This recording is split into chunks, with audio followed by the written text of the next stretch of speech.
আজকে আমরা কক্সবাজার রেল স্টেশনে এসেছি। এর সাথে হচ্ছে আমরা কক্সবাজার রামু উপজেলায় একটি যে নতুন রেল স্টেশন চালু হতে চলেছে সেটি হচ্ছে রামু উপজেলায়, বাংলাদেশের চট্টগ্রাম বিভাগের কক্সবাজার জেলার রামু উপজেলায় অবস্থিত। এটি একটি নির্মাণাধীন রেলওয়ে স্টেশন। এর কার্যক্রম শুরু হয়েছে 2023 সালে। এটি হচ্ছে অবস্থান রামু উপজেলা, কক্সবাজার জেলা, চট্টগ্রাম বিভাগ। এটি বাংলাদেশের ঐতিহাসের মধ্যে একটি সুন্দর রেলওয়ে স্টেশন, যেটার ইতিহাস এশিয়ান রেলওয়ে প্রকল্পের আওতায় সরকার চট্টগ্রাম জেলার দোহাজারী থেকে রেল লাইন বর্ধিত করে এই স্টেশন হয়ে উখিয়া বান্দরবান জেলার গুনধুম পর্যন্ত নেওয়ার পরিকল্পনা করে।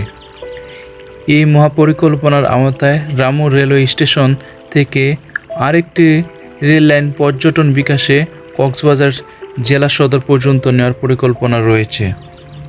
এই রেল স্টেশনটি দেখতে অনেক সুন্দর এবং এই রেল স্টেশনের যে চারপাশে অনেক প্রাকৃতিক সৌন্দর্য বিরাজমান করতেছে, তা আমাদের মনের প্রবৃত্তিকে উৎফুল্ল করে। তাই আমরা আসুন এই রামু উপজেলায় ঘুরে আসি এবং এই রামু উপজেলার যে রেল স্টেশনটি রয়েছে সেটি হচ্ছে কক্সবাজার থেকে দ্রুত 7 কিলোমিটার। আপনারা যদি কেউ বাসে বা কেউ মাইক্রোতে যেতে চান তাহলে কক্সবাজার থেকে রামু উপজেলার যে রেল স্টেশনটি রয়েছে সেখানে যাইতে আপনাদের লাগবে 15 মিনিট যদি আপনারা মাইক্রোতে যান। আর কেউ যদি চান যে মোটরসাইকেলে যাব তাহলে এর সময়ও লাগবে 15 মিনিট। আর আপনি যদি মনে করেন যে না, আমি পায়ে হেঁটে সেই রামু রেল স্টেশনে যাব, তাহলে আপনার সময় লাগবে 2 থেকে 2.5 ঘন্টা। তো আসুন আমরা দেরি না করে আমাদের যে সৌন্দর্য বর্ধিত যে স্থান রামু রেলওয়ে স্টেশন, আমরা এটা ঘুরে আসি। আপনারা যদি আসতে চান এই সুন্দর দর্শনীয় স্থানে তাহলে আপনারা আসতে পারেন। এবং এটি 3 তলা বিশিষ্ট একটি সিঁড়ি রয়েছে।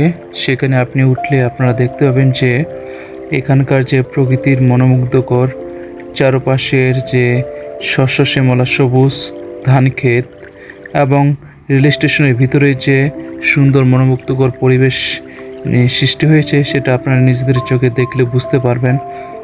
এবং রেল স্টেশনের পাশে রয়েছে মায়ানমারের পাহাড়। আপনারা এখান থেকে মায়ানমারের পাহাড়কে উপলব্ধি করতে পারবেন এবং এখানে থেকে বুঝতে পারবেন যে আপনি কতটা নিরিবিলি, কতটা শান্ত পরিবেশে রয়েছেন। আপনারা এখানে না আসলে বুঝতে পারবেন না যে এমন একটি সুন্দর রেলওয়ে স্টেশন বাংলাদেশের প্রথমত হচ্ছে কক্সবাজার, এরপর আমি মনে করি যেটা বাংলাদেশের কক্সবাজার উপজেলার রামু উপজেলায় অবস্থিত, দ্বিতীয়টি এমনটি তাই মনে হয়। আপনারা এখানে সুন্দর সুন্দর ছবি তুলতে পারেন। আসুন এর মধ্যে আমরা ভিডিও দেখতে দেখতে কক্সবাজারের ইতিহাস সম্পর্কে জেনে নিই। কক্সবাজারের ইতিহাস সম্পর্কে জানতে আমরা কক্সবাজারের অনেক কিছু জানতে হবে। নবম শতাব্দীর প্রথম দিকে কক্সবাজার সহ বৃহত্তর চট্টগ্রাম এলাকা 1666 সালে মুঘলদের দ্বারা বিজয়ের আগ পর্যন্ত আরাকান রাজাদের শাসনাধীন ছিল।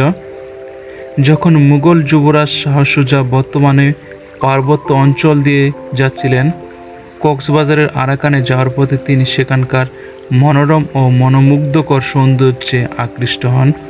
তিনি তার বাহিনীকে সেখানে ক্যাম্প করার নির্দেশ দেন। তার 1000 পালকি কিছু সময়ের জন্য সেখানে থেমে যায়, যার নাম ডুলাহাসরা নামে একটি স্থান, যার অর্থ 1000 পালকি। এখনও এই এলাকায় বিদ্যমান রয়েছে। মুঘলদের পরে স্থানটি টিপ্রাস এবং আরাকানিদের নিয়ন্ত্রণে আসে, তারপরে পর্তুগিজ এবং তারপরে ব্রিটিশদের অধীনে আসে। কক্সবাজারের নামটি ব্রিটিশ ইস্ট ইন্ডিয়া কোম্পানির অফিসার ক্যাপ্টেন হিরাম কক্সের নামে এই কক্সবাজার শব্দটি এসেছে, যিনি পালঙ্কির ফাঁড়ির সুপারিনটেন্ডেন্ট হিসেবে নিযুক্ত ছিলেন।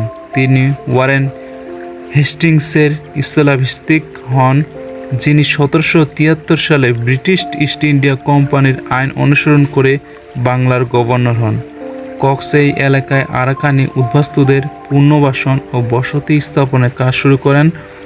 তিনি এলাকার অনেক উদ্বাস্তুকে পুনর্বাসন করেছিলেন। কিন্তু 1799 সালে তার কাজ শেষ হবার আগেই তিনি মারা যান। তার স্মরণে কক্সবাজার নামে একটি বাজার স্থাপন করা হয় এবং তার নামকরণ করা হয় কক্সবাজার। কক্সবাজার প্রথম 1854 সালে প্রতিষ্ঠিত হয় এবং 1869 সালে একটি পৌরসভা হয়। 1857 সালে সিপাহী বিদ্রোহের পর ব্রিটিশ ইস্ট ইন্ডিয়া কোম্পানির মানবিক কারণে, বিশেষ করে ভারতীয় উপমহাদেশের আফিম ব্যবসার একচিটি আধিপত্যের জন্য অত্যন্ত সমালোচিত হয়েছিলেন এই কক্সবাজার। 1874 এর বিলুপ্তির পর কোম্পানির সম্পদ এর সশস্ত্র বাহিনী সহ ব্রিটিশ ক্রাউন দ্বারা অধিগ্রহণ করা হয়েছিল। এই অধিগ্রহণের পর কক্সবাজারকে ব্রিটিশ রাজত্বের অধীনে বঙ্গীয় প্রদেশের একটি জেলা ঘোষণা করা হয়। 1947 সালে ব্রিটিশ শাসনের অবসানের পর কক্সবাজার পূর্ব পাকিস্তানের অংশ হয়ে যায়। কক্সবাজার পৌরসভার স্বাধীনতা পরবর্তী প্রথম chairman captain advocate Fazlul Karim সমুদ্র সৈকতের পাশে